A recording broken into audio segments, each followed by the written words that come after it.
Percy's Chocolate Crunch and other Thomas the Tank Engine stories. Brought to you by Hit Entertainment, a Britt Allcroft production, based on the Railway series by the Reverend W. Awdry. Stories told by Alec Baldwin, published by Random House.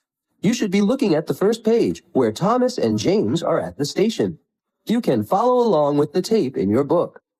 Turn the page when you hear this sound. Percy's Chocolate Crunch.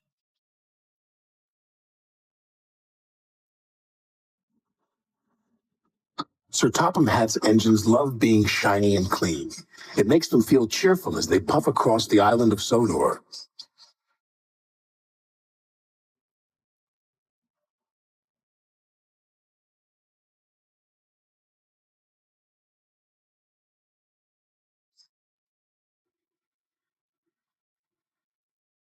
Percy often has the dirtiest work to do, but he likes to be clean as well as any other engine. Washdowns are important to Percy. But Sir Topham Hatt had bad news. Due to a water shortage, he said, no engine shall have more than one washdown a day. Usefulness before cleanliness, he added, and left. Percy was upset. I get dirty, he complained. I need washdowns. Gordon only does it to feel important. I am important, Gordon sniffed. I'm an express engine. You're a pouty puffer, Percy, teased James. No, I'm not, wheezed Percy, and he chuffed away. Percy was loading freight cars at the docks. He was trying extra hard to stay clean, but the troublesome trucks were being naughty. As Percy pushed them under the coal chute, they sang out. On, they cried. Percy found himself under the chute, and coal dust flew everywhere.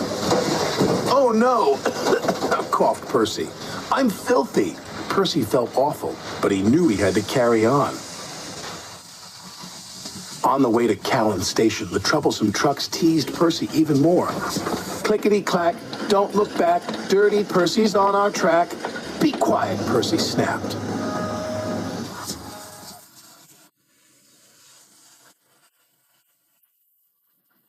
When Percy arrived at Callan Station, he was very upset. From now on, I am only doing work where I won't get dirty. Harold the helicopter was at Callan Station picking up medical supplies. Hello, Percy, he called. And he took off blowing cinders and ashes everywhere.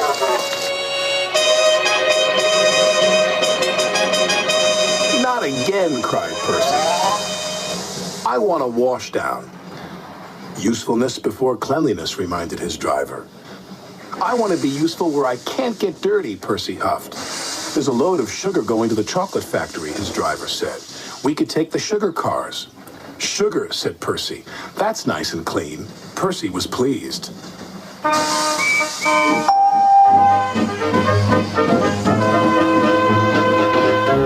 Percy didn't know that earlier, a leaky freight car had spilled oil on the track.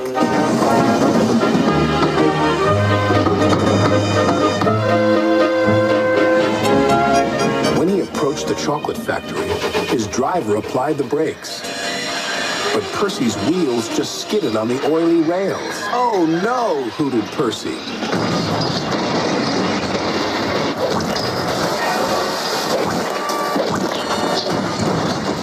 Yuck, he groaned. I've never been this dirty. He was covered from funnel to firebox in sticky, gooey chocolate.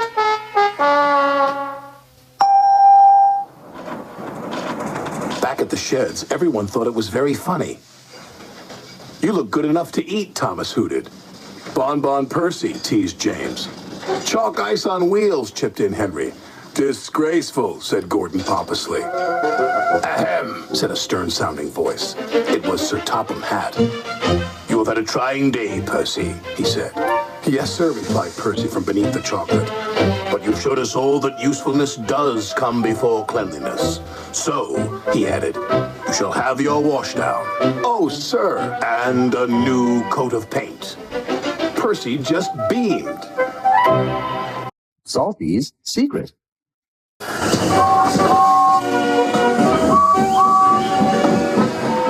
engines on the island of Sodor love their work.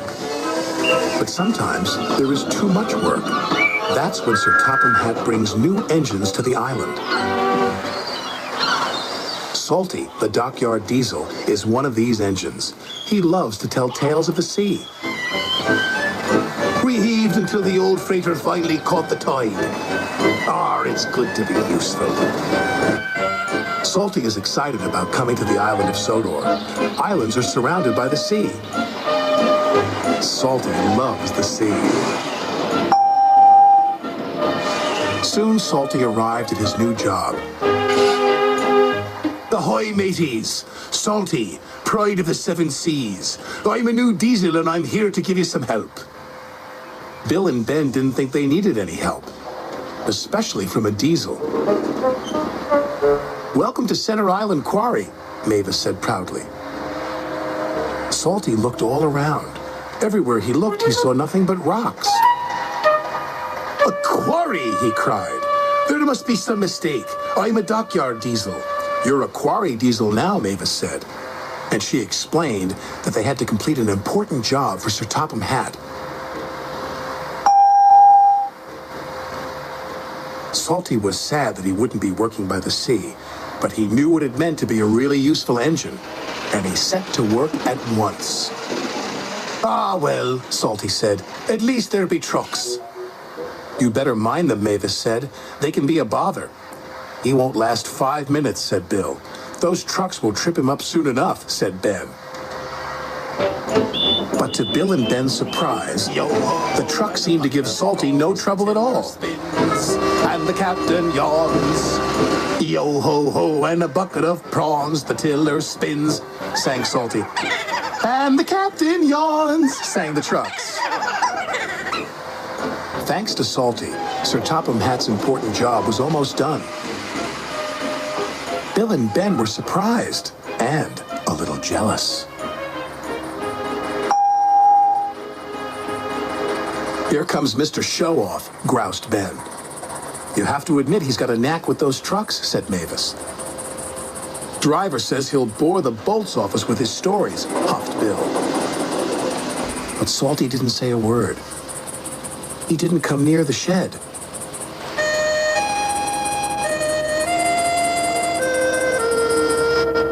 Mavis was worried. She rolled alongside and asked him what he was doing on his own. I thought I might catch a bit of sea breeze. You really do miss the sea, don't you? Asked Mavis. Aye, said Salty. I do. But Salty knew the quarry work was important. The next day, he tried to show Bill and Ben his secret with the trucks. I like working to a musical rhythm, he said. And so do the trucks. Why don't you give it a try, me hearties? Here we go, here we go, here we go. No, we don't, no, we don't, no, we don't. But try as they might, Bill and Ben could not move the trucks the way Salty could. Later that day, Sir Topham Hatt came to the quarry. He was surprised to see the job had been completed. Well done, said Sir Topham Hatt. It was Salty, said Mavis. We couldn't have done it without him. Then I've got a bigger job for you, Salty. Aye, aye, sir. What kind of quarry is it?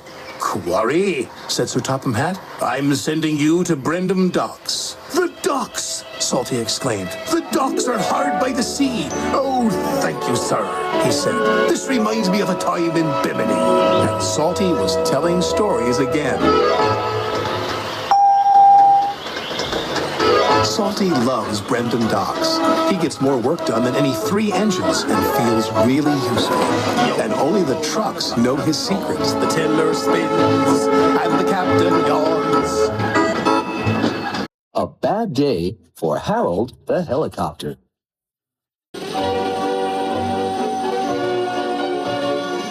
Harold the helicopter loves flying.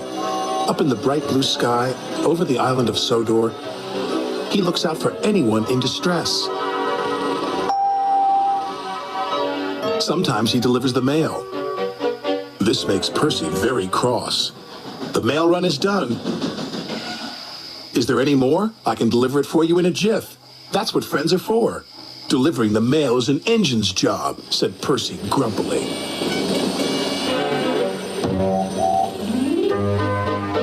Percy has many jobs, but carrying the mail is his favorite. It makes him feel really useful. The next morning, Percy was happily pulling the mail train. Must be on time, he chuffed. But up ahead, there was trouble with the signal box. It was broken. The signal engineers did not know how long it would take to fix.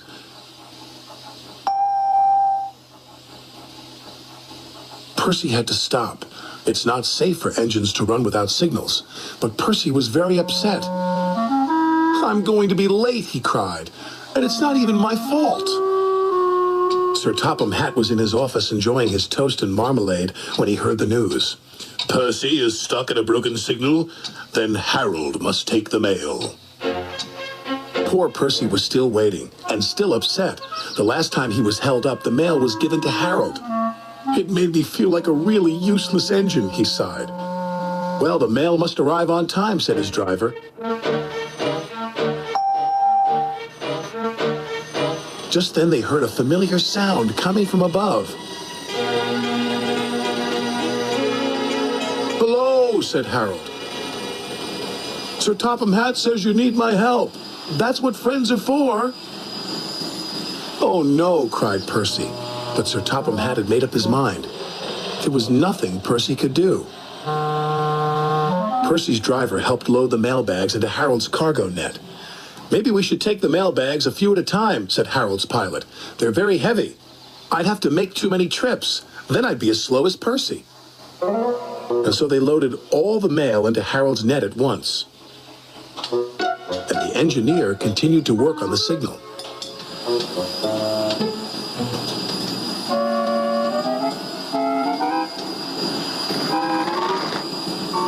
Just as they finished loading, a signal engineer cried out. It's fixed, he said. Wait, Harold, shouted Percy. I'm ready to go. But it was too late. Harold had already taken off. Percy watched the mail disappear. He was upset. But then they all heard a strange sound.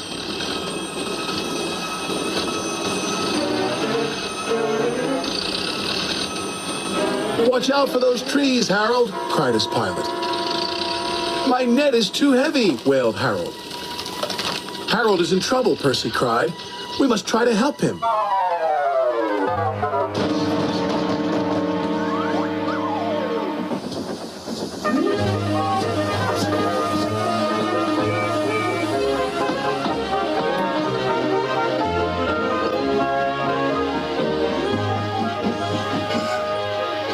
Are you all right? Called Percy.